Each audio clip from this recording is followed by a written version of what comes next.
I woke up to the shrill sound of my phone ringing, Jane's number flashing on the screen. Dread coiled in my gut as I answered, her venomous voice slicing through the line. "Pack your bag, Sarah. Mark's through with you. We found someone better, so there's no point in crying now." My heart sank, but a flicker of defiance ignited within me. After all I'd sacrificed for this thankless family? "I won't leave until we bury Stan, and I settle a few things. This isn't over." I hung up, hands trembling. Marrying Mark had been my greatest mistake, blinded by the hope of giving his daughter Ashley the loving home I'd craved. But his mother Jane's iron grip on the family had steadily crushed that dream, reducing me to a glorified maid. I dragged myself to the kitchen, the smell of freshly brewed coffee offering little comfort. Stan's faithful golden retriever Bailey nuzzled my hand, his warm eyes conveying a sympathy this household sorely lacked. As I stroked his fur, I steeled myself for the emotional onslaught to come. The day passed in a blur of funeral preparations, punctuated by Jane's scathing remarks about my inadequacies as a wife. Mark remained emotionally distant as ever, while Ashley openly mocked my grief. Only Stan's hallowed presence in the silent casket brought me solace. At the wake, I found myself unconsciously gravitating towards Stan's bedside photographs, treasured images of the loving grandfather he'd been before illness stole his vitality.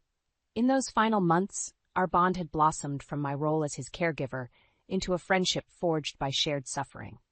Amidst the hushed condolences, a firm hand squeezed my shoulder. I turned to see Lawyer Jenkins, Stan's trusted confidant, his somber gaze conveying a world of meaning. "He prepared for this," he murmured. "We'll discuss it soon." Those cryptic words offered a glimmer of hope, but Jane's incendiary glares reminded me that this family's axe would fall swiftly upon me once the niceties concluded. Perhaps Stan had foreseen their treachery and made provisions, a lifeboat in this turbulent sea of heartbreak and deceit. As mourners trickled out, I lingered beside Stan's casket, gently brushing away a stray tear. Though the path ahead seemed bleak, a renewed determination took root. Whatever storm loomed, I would weather it with the same resilience that had carried me through life's earlier tragedies. Stan's gruff voice echoed in my mind. "You're tougher than you look, kid." With a steadying breath, I vowed to honor the faith he'd placed in me, no matter how turbulent the days ahead might be. I settled onto the worn couch, cradling a steaming mug of chamomile tea. Even its soothing aroma couldn't dispel the ache that had taken root ever since that dreadful phone call. As the rain pattered against the window, memories of my tumultuous past resurfaced, unbidden. "Sarah, honey, you've got to pull yourself together." My Aunt Maggie's voice rang in my ears, as clear as the day I'd arrived on her doorstep at 16, clutching the tattered remnants of my childhood. "Your folks wouldn't want you moping around feeling sorry for yourself." I'd nodded numbly, my parents' sudden passing still an open wound. With no other family, Aunt Maggie had taken me in, her tough love the anchor that kept me from drifting entirely. Those first few years had been a blur of grief counseling, part-time jobs, and fighting to keep my grades up amid the emotional turmoil. But Aunt Maggie's watchful guidance, coupled with an indomitable will I'd inherited from my father, had propelled me through the darkness. "You've got to make your own way, kid," she'd said gruffly, stubbing out her cigarette. "The world ain't gonna hand you nothing on a silver platter." Her words had rung true through the grueling years of physical therapy school, working double shifts at the diner to make ends meet. But I'd clawed my way to the top, fueled by a burning drive to craft the stable life I'd been denied. That's what had drawn me to Mark. His daughter Ashley's haunted eyes had mirrored my own orphaned youth. I'd been determined to spare her the same loneliness that had nearly consumed me, resolving to create the nurturing family I'd craved. How tragically those noble intentions had been perverted by the corrosive influence of Mark's mother Jane and her incessant belittling. With each snide remark, each deliberate slight, she'd chipped away at my sense of self-worth. "Did you really think someone like you could be part of our family?" Her nasal whine grated in my mind's ear. "You're nothing but a charity case, letting us support you out of pity." I forced the memory away, fingers tightening around the ceramic mug. Jane's disdain had only been exacerbated by Ashley's escalating cruelty, my treasured childhood keepsakes inexplicably misplaced, the framed photos of my parents somehow accidentally shattered. Mark had been my sole ally in those dark days, his smiles and squeezes of reassurance the only thing anchoring me amidst the emotional tempest. Yet even his support had waned as the years wore on, his commitment to appeasing his domineering mother slowly eclipsing the vows we'd sworn. I sipped the tea, its warmth a fleeting comfort. While the path before me seemed daunting, Stan's parting words remained a rallying cry. I may have been the underdog, battered and browbeaten, but the same fighting spirit that had delivered me through life's earlier trials was still alive. "This isn't the end," I murmured aloud, as if uttering the vow could render it real.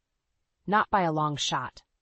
Whatever treachery Jane and her cohorts had concocted, I would meet it head-on with the same resilience that had defined my journey. They'd sown the wind through years of emotional torture. Now it was time to reap the whirlwind. The rhythmic beeping of the machines provided a somber soundtrack as I gently sponged Stan's withered arms. His labored breaths rattled in the stillness of the bedroom we'd converted into his sick room. "Easy there, kiddo." His gravelly voice broke the silence, his trembling hand patting mine. "You've got to take it easier on yourself. Jane and that wretched brood of hers aren't worth this much fuss." I managed a weary smile, brushing a damp strand of hair from his brow. "You know I can't do that, Stan. You're the only one in this family who's treated me like, well, family." He harumphed, those rheumy eyes holding a glimmer of tenderness. "Ain't no fault of yours this sorry lot turned out so sour. If I could do it over again." His voice trailed off with a wistful sigh. In those unguarded moments, I caught fleeting glimpses of the past that weighed so heavily on him, the long hours invested in his medical practice, the slow fracturing of his household as his wife and children's bitterness took root. "I won't let you bear this burden alone," I said firmly, meaning every word. Stan's gruff humanity amidst the relentless cruelty had been my sole lifeline these past few years. He squeezed my hand, his gaze earnest. "Mark's gonna try to turn you out soon as I'm gone. You know that, don't you? Already got the papers drawn up to cast you aside like some busted piece of equipment." First, my throat tightened at the casual viciousness, but I gave a resolute nod. "Then we'll just have to make sure that doesn't happen." A ghost of a smile played across Stan's lips as he patted my hand again. "Let me tell you a little story about this prissy little tax inspector who came sniffing around a few years back." I settled in to listen, savoring these moments of wry camaraderie and hard-fought wisdom. Whatever challenges loomed, having Stan in my corner was the greatest reassurance I could ask for.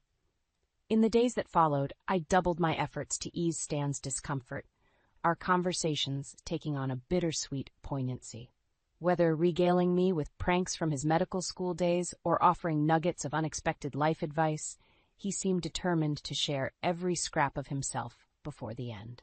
The night I found him slumped over his bedside table, I thought my world had shattered irrevocably.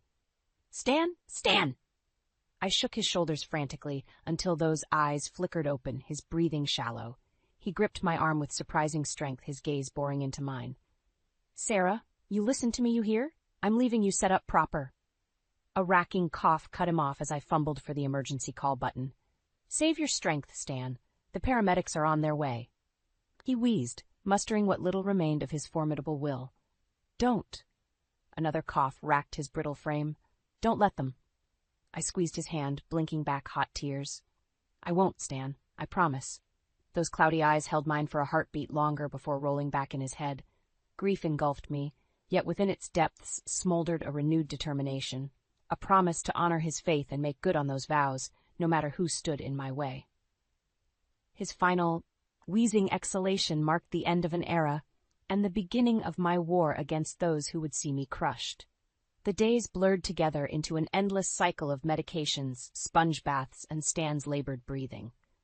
I clung to his bedside, savoring each lucid moment like a priceless gem amidst the fog of his deterioration. "You're doing great, kid." He'd rasped those words repeatedly, his papery hand enveloping mine with a surprising warmth. "Don't let them grind you down, you hear?" I'd nod mutely, throat constricted by the emotion those simple reassurances stirred. In those moments, Stan's rough compassion outshone the cold indifference that had seeped from the rest of the household. Jane's periodic sweeps through the sick room were accompanied by her trademark snide comments about the stale air and my apparent incompetence. Honestly, Sarah, couldn't you have opened a window? Or did they not cover basic hygiene in that cow college you attended? Mark would trail in her wake, features etched in discomfort, whether from his father's condition or his mother's histrionics, I could never tell. His gaze would slide past mine, our once warm connection frayed by years of eroding resentment. Ashley, for her part, made no attempt to mask her disdain for the grim realities unfolding.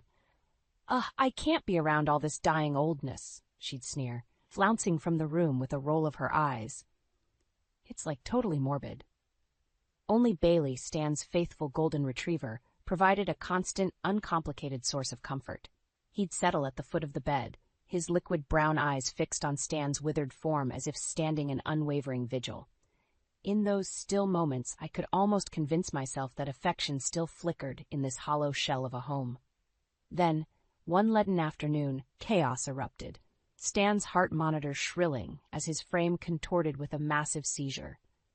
I shouted for help as Jane and the others came running, profane curses spilling from their lips. The paramedics arrived with practiced urgency, blocking me from reaching Stan's convulsing body.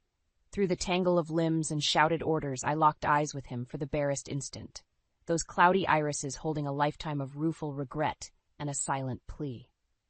At the hospital, a grim-faced doctor briefed us in terse clinical tones about Stan's catastrophic stroke and diminishing oxygen levels. The prognosis was grim. Even if he regained consciousness, his quality of life would be severely compromised. "What about extraordinary measures?" Jane cut in, her voice shrill with insistence. "Surely there are procedures." The doctor raised a hand, shaking his head. "In cases this severe, it would only serve to prolong the inevitable pain and suffering. I would advise exploring palliative options and preparing for—" "No," Jane's shriek lanced through the hushed waiting room. "He's not giving up that easily, not while I still need—" She caught herself, shooting a furtive glance at the doctor before smoothing her face into an unconvincing mask of grief. I watched in sickened silence, the grotesque reality finally crystallizing. They didn't care about Stan's comfort or dignity. He represented their final hope for securing an inheritance, no matter how much suffering it cost him. My hands clenched with impotent rage, even as Jane turned those glinting eyes upon me in wordless warning. 2 days later, the machines powering Stan's ravaged form finally fell silent. As his loved ones clustered around with practiced solemnity, I felt his spirit release in one final sigh of liberation. The shackles of their greed forever broken. My role as caregiver had ended, but a new passenger had boarded this runaway train of heartbreak and betrayal, cold, implacable vengeance.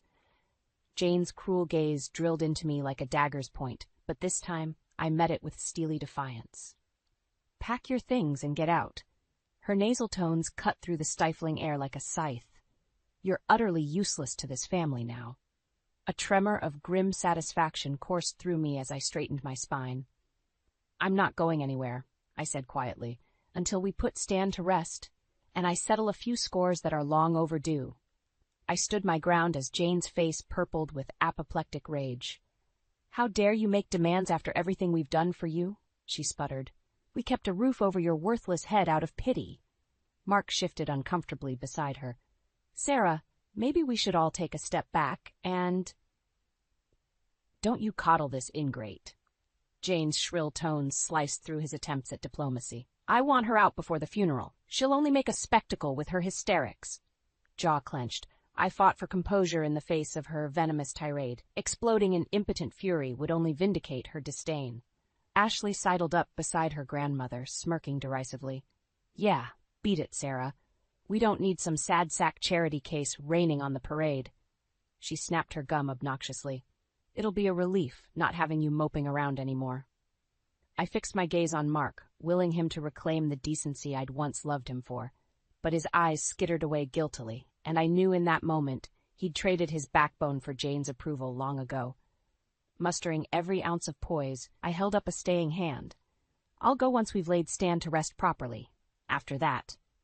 I let the implication hang, heavy as a guillotine blade.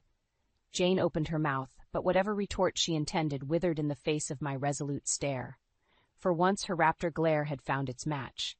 The following days were a study in forced civility and bitten tongues. Only when making the requisite funeral arrangements did our battle lines dissolve briefly into an uneasy truce. Jane may have been a viper, but even she understood the sanctity of mourning traditions. The memorial service itself was a grotesque pageant filled with Jane's crocodile tears and fulsome eulogies that made a mockery of Stan's memory. I sat hunched in the front pew, fists clenched as she droned on about what an exemplary father and provider he'd been. The hypocrisy oozed like runny eggs, and I fought not to retch. Behind me, Ashley's theatrical sobbing left damp patches on the shoulders of her overpriced dress. Only Mark's face remained impassive throughout the garish display. Finally, blessedly, it ended. The somber procession trailed out, leaving me alone to crouch before Stan's simple oak casket. With trembling fingers, I traced the carved initials as a lifetime of memories cascaded over me. His gruff chuckle, the gleam of mischief in his eyes, the quiet pride as I mastered caring for him. "You didn't deserve this circus, Stan," I murmured, fighting the sting of tears. "But I'll make it right, no matter what it takes." A faint scuffing behind me broke the reverie. I turned to find Jane framed in the vestibule, those hawkish features arranged in an expression of patented disdain. "I want you gone in the morning," she pronounced flatly. "The lawyers will be in touch about finalizing the inheritance?" My voice sliced through her words like a scalpel. "Yes, I imagine there's much to discuss on that front." Her brows knitted in bewilderment as I rose fluidly and brushed past her without a backward glance. Let the crones stew in impotent confusion for now. Soon enough, the tables would spin with such ferocity that even her unfeeling heart would reel. Tomorrow was the first day of a new future, one built from the wreckage of their betrayal. I only hoped Stan could see it unfurl from whatever tranquil beyond he now occupied. As I exited into the brisk evening air, Lawyer Jenkins materialized from the shadows like a wizard conjuring from the mist. "Shall we take this to my office, Miss Turner?" he murmured, those glinting eyes holding a universe of secrets. I nodded curtly, falling into step beside him as the sky surrendered to an inky everfold of possibilities. A tense silence hung in the air like a suffocating fog as we assembled in Lawyer Jenkins' austere conference room. Jane's eyes bored into me with the intensity of a laser cutter, daring me to make the first incendiary move. Mark shifted uncomfortably in his seat, loosening his tie as beads of sweat gathered on his furrowed brow. For once, the smug veneer had cracked to reveal the fissures of doubt gnawing beneath. Ashley was a study in affected nonchalance, idly buffing her nails as if this legal showdown was merely an inconvenient hiccup delaying her next Instagram selfie session. I met their subtle provocations with an impassive mask, allowing the weight of their impatience to escalate the slow drip of unease. Finally, Jenkins cleared his throat and slid an official-looking dossier onto the table's polished surface. "If we could attend to the matter at hand." He lifted his gaze to Jane, who was practically vibrating with accusatory zeal. "This is outrageous!" She sliced the stale air with a bony finger. "That woman has hoodwinked you into some kind of illegitimate inheritance claim using God knows what lies about my poor Stan's mental faculties." Mark opened his mouth, but she barreled forward with the force of an avalanche. "We have documentation proving our legal standing as next of kin. Whatever schemes she's concocted, they won't stand up to." "Madam," Jenkins' mild tone nonetheless carried an adamantine edge, "if you'll permit me." He withdrew a sheaf of papers, placing them squarely before Jane's mottled glare. "These are the legal adoption papers signed and notarized by your late husband over a year ago. They clearly state his intentions to establish Miss Turner as his legal heir and beneficiary." You could have heard a pin drop in the ringing silence. Jane's mouth worked furiously, but only garbled stammers emerged. Across the table, understanding bloomed like a cesspool on Ashley's face as she gaped at the documents in revulsion. "No." The whisper was a strained rasp of disbelief. "That crazy old bat couldn't have." Jane slammed her fist on the table with a meaty thump, sending a litter of pens skittering. "It's a forgery.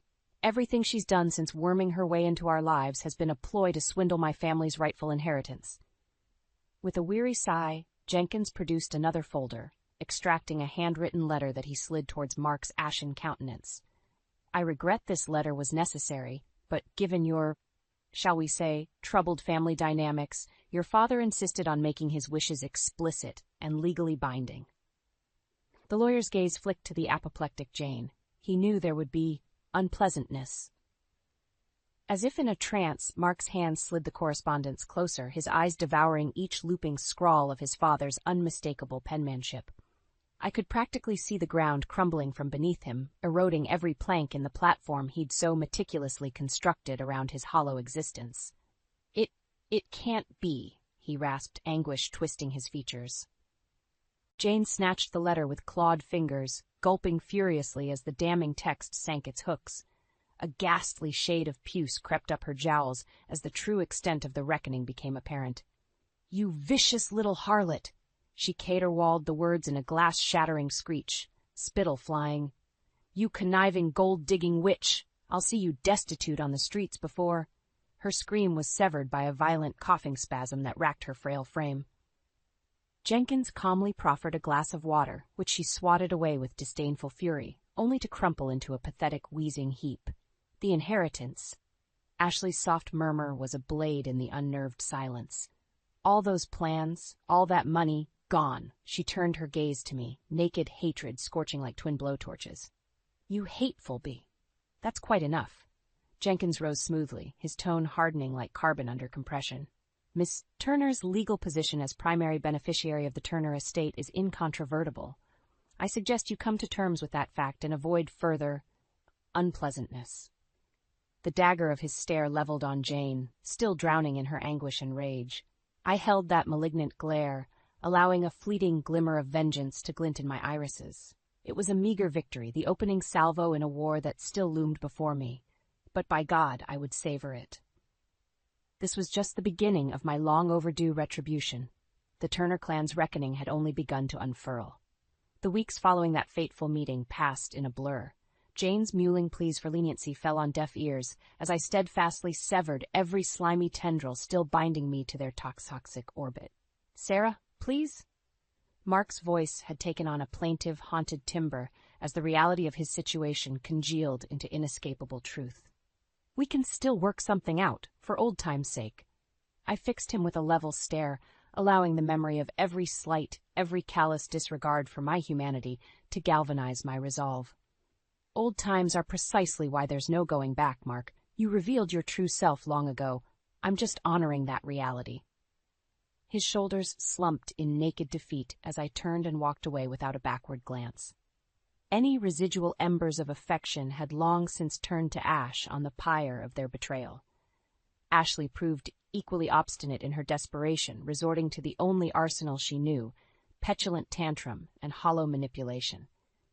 "You have to help us," she'd wail into the phone, her words slurring from whatever substances she'd been abusing to dull the pain of facing consequences. "We're going to lose everything. The house, Mom's stupid little shop, everything." I'd remain impassive, allowing the silence to underscore her spoiled pleas until she'd erupt in a torrent of profanity and slammed the receiver into oblivion. Let the brat drown in the miasma of her own making. I'd sung that siren song too many times to capitulate. Only Jane's fall from delusional grace carried any flicker of satisfaction amidst the morass. Once a vision of coiffed entitlement, her threadbare existence now consisted of a grim rotation of court appearances, creditor houndings, and desperate schemes to forestall the terminal diagnosis of poverty. "You don't know what you're doing to this family." She'd rage fruitlessly whenever our paths briefly merged. "Once the money runs out, you'll have destroyed us. Is that what you want, you miserable wretch?" I'd simply gaze at her impassively until her tantrum momentum burned itself out, leaving her haggard and panting on the cold reality of her own poor life choices. It took months, but slowly the tumorous mass of their financial ruin metastasized. The estate dwindled to a parody through reckless borrowing, till even the rambling house I'd endured so much misery within was repossessed. The day the moving vans rolled up to dispossess them of the roof over their heads, I felt nothing. No elation, no pity, no scintilla of regret, just emptiness. Through the plate-glass window, I observed Jane's waxen pallor as the last vestiges of their tawdry legacy were boxed and hauled to parts unknown. Beside her, Ashley openly wept, huge, gulping sobs of the perpetually indulged.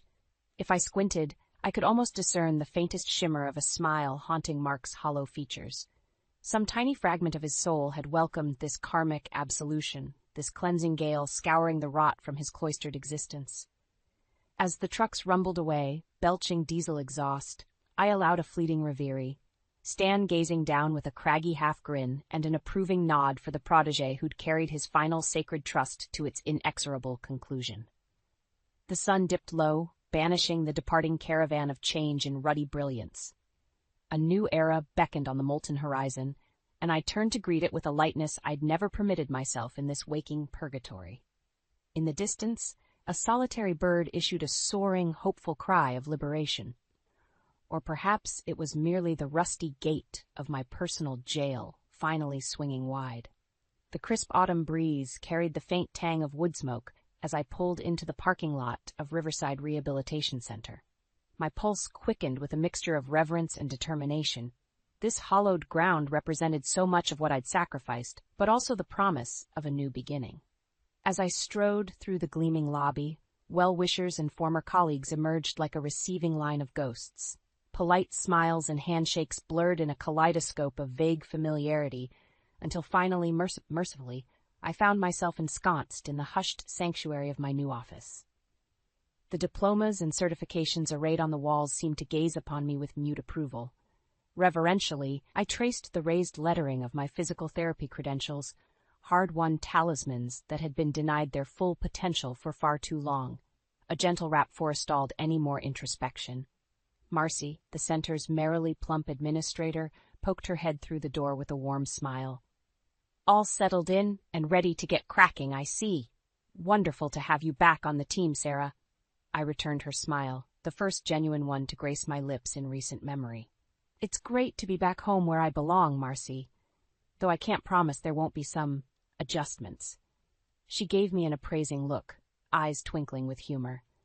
"I have it on good authority. Those famous Turner stubbornness genes have been passed along to the next rightful heir."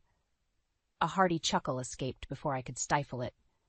How strange and wondrous to experience such uncomplicated camaraderie again, without the lingering stain of bitterness souring every human interaction.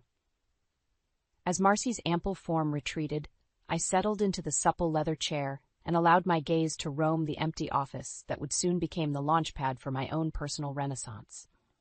After years treading the threshing floor of misery and despair, I now commanded the territory of my own redemption. The hours melted away in a flurry of unpacking, form filing, and preparation for the imminent influx of new patients. With each passing minute, I felt the weighty shackles of my imposed identity steadily loosening their rusted grip. Sarah Turner, beleaguered ex-wife and victim. Those ashes had fueled the fire that would give rise to the radiant, self-actualized phoenix emerging from the cindered residue of oppression. I straightened the simple nameplate centering my new desk, permitting a sense of hard-won pride. The low December sun bathed the room in a warm, rosy glow as the day's final appointment wrapped up. I lingered for a few stolen moments, breathing in the atmosphere of freedom and purpose that still carried a heady novelty.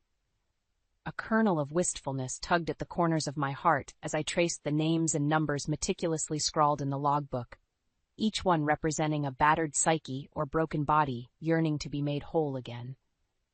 The whir of tiny wheels preceded Ruthie, the center's endearingly chatty custodian, as she trundled her cart full of cleaning supplies through the doorway. "You're still here, honey?" she asked with a sunny smile. "Figured you'd be halfway to that fancy new condo you're moving into by now. With all the celebrating, I bet you've got planned." I chuckled at her irrepressible assumptions. "Nothing too fancy, Ruthie. Just taking my first real deep breaths of freedom." The older woman's eyes crinkled in empathy as she nodded. "Ain't no better feeling in this world, sweetie. You just keep on breathing that good air and letting the light shine on that pretty face again." As she bustled onward in a wake of lemon-fresh fragrance, I allowed those simple words of hard-won wisdom to permeate my very core. For so long, the veil of toxicity had obscured the path stretching forth, its twists and turns obscured in murky vapor. Now that fog had parted to reveal a shimmering vista, its horizons rippling with infinite permutations of potential redemption. My fingers tightened around the leather-bound datebook, a fierce sense of clarity washing over me. No more hesitation or existential pondering, no more cowering in shadowed corners. This was my life's chronicle. And from this chapter forward, its pages would blaze with the brilliance of 1,000 conquering suns.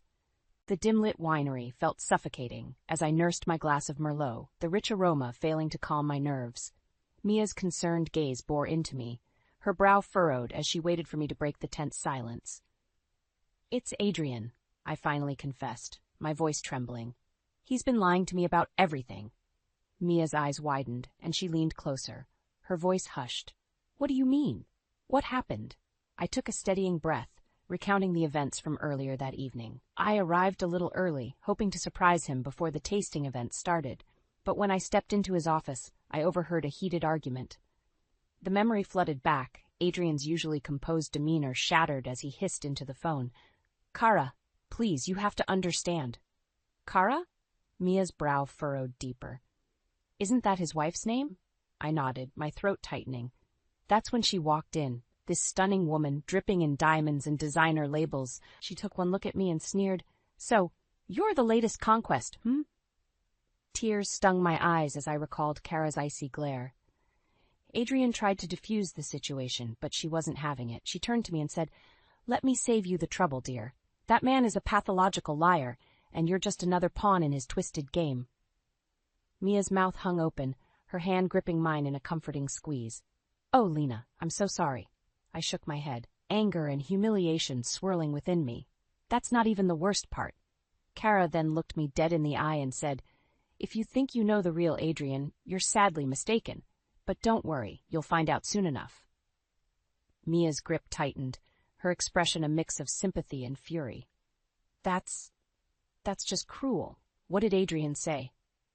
"He tried to brush it off, claiming Kara was just being dramatic as usual," I scoffed, the memory leaving a bitter taste in my mouth. But the way she looked at me, Mia, it was like she knew something I didn't, like she was daring me to uncover the truth. Mia's eyes narrowed, her protective instincts kicking in. "We'll get to the bottom of this, Lena. One way or another, we'll find out what kind of game Adrian is really playing." As I drained the last of my wine, a newfound determination washed over me.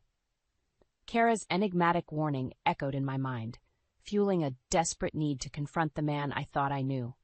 Adrian's web of lies was unraveling, and I intended to untangle every last thread, no matter how painful the truth might be.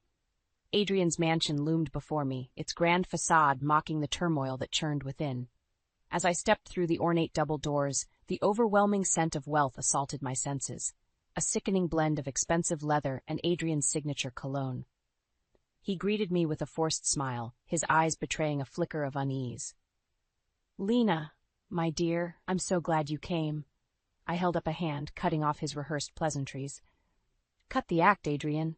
We need to talk." His bravado faltered, and he ushered me into the study, closing the door behind us with a heavy thud. "I assume this is about Kara's little outburst," he began, his tone dripping with disdain. "You know how dramatic she can be." "Dramatic?" I scoffed, anger flaring within me. "She accused you of lying to me, Adrian, of using me as some kind of pawn in your twisted games." He sighed, running a hand through his perfectly coiffed hair. "Lena, you have to understand. My marriage to Kara, it's complicated. We've been struggling for years, and her family's wealth is the only thing keeping this winery afloat." My jaw clenched as the pieces began to fall into place. "So, what? You've been using her money to fund your lavish lifestyle, all while carrying on affairs behind her back?" Adrian's eyes hardened, his mask of charm slipping. "It's not that simple. Kara knew about my indiscretions from the start, but she didn't care, as long as I played the part of the doting husband in public. It's all a facade, Lena. A game we've both been playing." I recoiled, disgust churning in my stomach. "And what about me, Adrian? Was I just another prop in your twisted little charade?" He reached for my hand, his touch sending a shiver of revulsion down my spine. "Of course not, my love. What we have is real. Everything I've done, it's all been for us, for our future together." I yanked my hand away, his words like venom seeping into my veins. "Our future?" I spat, shaking my head in disbelief. How can you talk about our future when you've built your entire life on lies? Adrian's jaw tightened, his eyes hardening with determination. Because I love you, Lena, and I'm willing to do whatever it takes to make our dreams a reality. As he spoke those words, a chill ran down my spine. The man before me was a stranger, his charming facade crumbling to reveal a twisted, manipulative soul. And in that moment, I realized that no matter how deep my feelings ran, I could never trust a word that fell from his deceitful lips. The harsh buzz of my phone jolted me from my restless slumber. Groggily, I fumbled for the device, squinting at the caller ID. It was Mia. Hello? My voice was thick with exhaustion. Lena, thank God you picked up, Mia blurted, her tone laced with urgency. We need to talk, in person. An icy tendril of dread snaked through me. What's going on? It's about Adrian, she said, her voice dropping to a hushed whisper. I've uncovered some unsettling information. Within the hour, I found myself at Mia's doorstep, anxiety gnawing at my insides. She ushered me inside, her expression grave. Spill it, I demanded, bracing myself for the worst. Mia took a deep breath. Remember Samantha Wilkins from college? The one who transferred after our sophomore year? I nodded, my brow furrowing in confusion. Well, I ran into her at the grocery store yesterday, Mia continued, and she mentioned something. Disturbing. My heart pounded in my ears as I waited for her to continue. Apparently, she and Adrian had a fling a few years back, Mia revealed, her words like a punch to the gut. And according to Samantha, he was stringing along multiple women at the same time, feeding them all the same lies about leaving his wife. I felt the room spin, nausea churning in my stomach. No, it can't be. Mia's expression hardened. That's not all. Samantha said that once Kara caught wind of Adrian's affairs, she went into full-on revenge mode. She's been gathering evidence, documenting every sordid detail, all to strip him of everything in their inevitable divorce. My head was reeling, Adrian's betrayal cutting deeper with each revelation. But why go to such extremes? Mia's gaze softened. Kara's family is obscenely wealthy, Lena. If she plays her cards right, she could not only take the winery but destroy Adrian's reputation in the process. A bitter laugh escaped my lips. So while he's been playing us all for fools, his wife has been playing the long game. Mia reached out, giving my hand a reassuring squeeze. I'm so sorry, Lena. I know how much you cared for him. Tears stung my eyes as the weight of Adrian's deceit crashed over me. The man I thought I knew, the future I had envisioned, it was all a lie. A carefully constructed mirage designed to feed his insatiable ego and greed. But as the shock gave way to simmering rage, a newfound determination took root. Kara's methodical plotting had opened my eyes, and I silently vowed that Adrian would face the consequences of his actions. No matter what it took, I would ensure that he reaped the bitter harvest he had sown. The aroma of freshly brewed coffee wafted through the cozy cafe, but its usual comforting scent did little to soothe my frayed nerves. I clutched my mug, the warmth seeping into my palms as I replayed Mia's words in my mind, desperate to make sense of Adrian's ever-deepening web of lies. A familiar voice sliced through the ambient chatter, causing me to stiffen in my seat. It was Kara, her perfectly coiffed appearance a stark contrast to the icy venom dripping from her words. That snake has another thing coming, if he thinks I'll let him slither away unscathed, she hissed, her perfectly manicured nails drumming against the tabletop. Across from her sat a well-dressed man, his sharp features and calculating gaze marking him as a force to be reckoned with, no doubt Kara's attorney. Rest assured, Mrs. Bellamy, he replied, his tone clipped and professional. My team has compiled an ironclad case against your husband. Once we expose his sordid affairs and financial misdeeds, the courts will have no choice but to strip him of everything. Kara's crimson-painted lips curved into a vindictive smile. Good. That two-timing snake deserves to lose it all, his precious winery, his inflated ego, every last cent. My heart pounded in my chest as realization washed over me. This wasn't just a bitter divorce. It was a meticulously orchestrated takedown, and Adrian was the unfortunate target in Kara's crosshairs. And those whores he's been cavorting with? Kara sneered, her eyes glinting with malice. They'll get their just desserts, too. I want their dirty little secrets dragged out into the open for everyone to see. My blood ran cold, the implications of her words sinking in like a lead weight. She wasn't just after Adrian. She was coming for all of us, his unsuspecting conquests caught in the crossfire of her vengeful crusade. The lawyer nodded, his expression betraying no emotion. "Consider it done, Mrs. Bellamy. Your husband's indiscretions will be laid bare for the world to witness." As they rose to leave, Kara's gaze momentarily locked with mine, her eyes narrowing in recognition. A cruel smirk played at the corners of her mouth, a silent taunt that sent a chill down my spine. In that fleeting moment, I understood the depth of her fury, the meticulously plotted retribution that would leave no stone unturned, no secret unexposed. And as the gravity of my own role in Adrian's downfall dawned on me, a single sobering thought took root. I was well and truly caught in the crosshairs of a war I never saw coming. The winery's grand hall buzzed with excitement as guests mingled, sipping flutes of our latest vintage. But beneath the laughter and polished veneers, a storm was brewing, a reckoning that would shake the very foundations of Adrian's carefully constructed facade. I spotted him across the room, his charming smile firmly in place as he worked the crowd like a seasoned performer. My heart clenched with a potent mix of anger and remorse, the weight of his betrayal threatening to suffocate me. Before I could second-guess myself, I strode toward him, weaving through the clusters of well-heeled socialites until I stood mere feet away. "Adrian," I called out, my voice ringing with steely resolve. He turned, his easy grin faltering as our eyes met. "Lena, darling, what a pleasure to—" "Cut the act," I snapped, my words slicing through his rehearsed pleasantries. "We need to talk, in private." His brow furrowed, but he nodded, leading me through a side door and into the shadowed confines of the empty barrel room. The heavy thud of the door closing behind us seemed to echo off the weathered oak, underscoring the weight of the confrontation to come. Adrian's mask slipped, his expression hardening. "What's this about, Lena? You're causing quite a scene." I laughed bitterly, shaking my head. "A scene? Please, Adrian, we both know this entire charade is one big performance." I stepped closer, my words laced with venom. "I know everything. The lies, the affairs, Kara's meticulous plan to strip you of everything you've built on deceit." His eyes widened, panic flickering across his features before he regained his composure. "Lena, whatever Kara has told you, it's not just Kara," I cut him off, my voice trembling with barely contained fury. "I've heard it from others too, people you've used and discarded like pawns in your twisted games." Adrian's jaw clenched, his eyes narrowing. "I see. So, you've chosen to align yourself with my vengeful wife, is that it?" I matched his steely glare, undeterred. "I've chosen to stand against your lies, Adrian, against the web of manipulation you've spun, ensnaring anyone foolish enough to fall for your charms."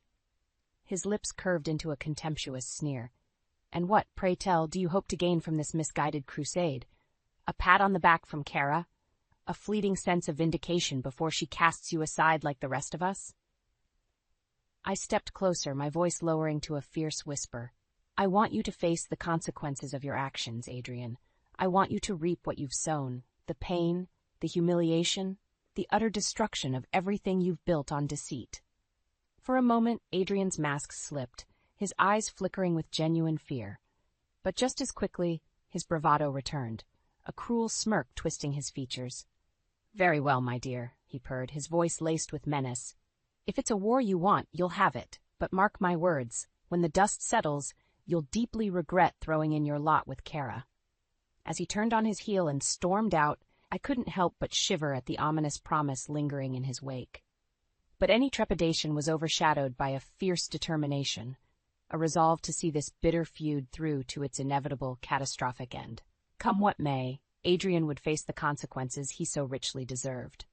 And I would be there, standing resolute to witness his downfall. The stale air of the courtroom hung heavy, charged with tension as I took my place on the witness stand.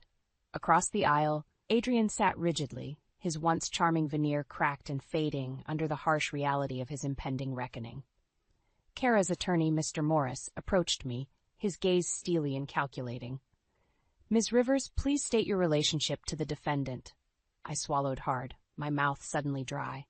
"Adrian Bellamy and I were involved in an intimate relationship for nearly a year." A murmur rippled through the courtroom, but Morris silenced it with a sharp look. "And during this time, were you aware of Mr. Bellamy's marital status?" My jaw tightened. "No, Adrian deliberately misled me, claiming he was separated from his wife. Morris nodded, his expression grave. I see. And when did you become aware of the true nature of his deception? The memories flooded back, the confrontation at the winery, the sickening revelations about Adrian's multiple affairs. It was brought to my attention by Mrs. Bellamy herself, as well as other sources, that Adrian had been engaging in numerous extramarital affairs while portraying a very different public image. Objection, Your Honor. Adrian's lawyer barked, jumping to his feet. Hearsay and speculation. The judge fixed me with a stern look. Ms. Rivers, please confine your testimony to first-hand knowledge and facts. I took a steadying breath. Very well. What I can attest to is Adrian's pattern of dishonest behavior and blatant disregard for the truth. He lied to me repeatedly about the nature of his marriage, his financial situation, and his intentions for our future together. Morris nodded, his expression grim. Thank you, Miss Rivers. No further questions for now. He turned to face the judge. Your Honor, we would like to submit into evidence a series of documented communications between the defendant and various other women, demonstrating a clear pattern of infidelity and emotional manipulation. As the damning evidence was presented, I risked a glance at Adrian. His usual bravado had crumbled, his shoulders slumped in defeat as the weight of his transgressions bore down upon him. Morris continued his relentless assault, painting a vivid picture of Adrian's web of lies and the calculated efforts to conceal his indiscretions from his wife. With each revelation, each incriminating piece of evidence, the noose around Adrian's neck tightened. Finally, Morris turned to me once more. Miss Rivers, in your opinion, based on your first-hand experience, what motivated the defendant's actions? I took a deep breath, meeting Adrian's hollow gaze head-on. Greed and ego, I stated firmly. Adrian Bellamy is a man consumed by his own desires, willing to crush anyone and anything in his path to maintain his lavish lifestyle and inflated sense of self-worth. A deafening silence fell over the courtroom as my words hung in the air, their weight undeniable. In that moment, I saw the last remnants of Adrian's arrogant facade shatter, laying bare the ugly truth that had been festering beneath the surface all along. As I stepped down from the stand, a sense of grim satisfaction washed over me. The wheels of justice were in motion, and Adrian's carefully constructed house of cards was crumbling around him. After so many lies, so much pain and heartache, he would finally face the consequences of his actions. The cavernous interior of Adrian's once opulent home echoed with a deafening silence, its grand furnishings and lavish decor now mere relics of a life built on deceit. As I stepped into the dimly lit foyer, the weight of his downfall seemed palpable, a tangible presence hanging in the stale air. Lena? Kara's voice sliced through the stillness, her heels clicking against the marble floor as she emerged from the shadows. I'm glad you could make it. I nodded, my gaze drifting to the packed boxes lining the walls. So, it's really happening. He's losing everything. A ghost of a smile played across Kara's perfectly painted lips. Oh, it's far more than that, my dear. Adrian's reckoning has been a long time coming. She beckoned me to follow, leading me into the study, where Adrian had once spun his tangled web of lies. The remnants of his former life were scattered about, half-empty bottles of scotch, framed photos lying face down, a forgotten cigar smoldering in an ashtray. Do you know why I fought so hard to strip him of all this? Kara mused, her fingers trailing along the edge of the ornately carved desk. It wasn't just about the money or the winery. It was about unveiling the truth, about tearing down the facade he so carefully constructed. I tensed, sensing an undercurrent of something darker lurking beneath her words. What do you mean? Kara's gaze found mine, her eyes glinting with a chilling intensity. I knew about his affairs from the beginning, Lena. Every sordid tryst, every empty promise whispered in the throes of passion. I catalogued it all, biding my time until the perfect moment to strike. A shiver ran down my spine as the full extent of her meticulously plotted revenge dawned on me. You used me, us, all of his mistresses, just pawns in your game. Her delicate shoulders rose in an elegant shrug. A necessary sacrifice, I'm afraid. You see, Adrian's greatest downfall wasn't his insatiable appetite for infidelity. It was his arrogance, his unwavering belief that he could continue to spin his lies indefinitely without consequence. I recoiled, sickened by the calculated cruelty behind her actions. So, what? You decided to teach him a lesson by destroying not just his life, but the lives of anyone caught in the crossfire? Kara's gaze hardened, her voice taking on a razor-sharp edge. Some lessons, dear Lena, can only be learned through the harshest of methods. Adrian needed to lose everything, his wealth, his status, his fragile sense of superiority, and if collateral damage was unavoidable in that pursuit, then so be it. As her words hung in the air, I found myself questioning the lines between justice and retribution, vengeance and vindication. Kara's actions, however calculated, had left a trail of devastation in their wake. Lives upended, reputations shattered, all in service of her single-minded quest for revenge. And in that moment, as I stood amidst the ruins of Adrian's former life, I couldn't help but wonder, had we, his unwitting pawns, simply traded one devil for another? The crisp autumn breeze carried the faint scent of change as I settled onto the worn leather couch, my therapist's gentle gaze fixed upon me with a patient understanding. It had been months since the explosive downfall of Adrian Bellamy, and yet the reverberations of that tumultuous chapter still echoed within me. "How are you feeling today, Lena?" Dr. Wilkins prompted, her voice a soothing balm against the memories that threatened to resurface. I took a steadying breath, gathering my thoughts. Better, I think. It's been a process, coming to terms with everything that happened. Her brow furrowed with concern. The sense of betrayal must have been overwhelming, not just from Adrian, but from Kara as well, using you and the others as pawns in her revenge. A rueful smile tugged at my lips. That's an understatement. For a while, I felt like I was drowning in a sea of lies and manipulation, unable to trust my own judgment. Dr. Wilkins nodded, her expression one of quiet empathy. Yet here you are, emerging from that storm stronger and wiser. What has helped you find solid ground again? The answer came easily, a newfound sense of purpose burning brightly within me.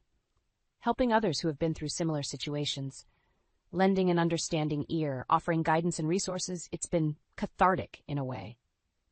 A proud smile graced the therapist's features. That's wonderful, Lena. Turning your pain into a catalyst for positive change is an incredibly brave and selfless act.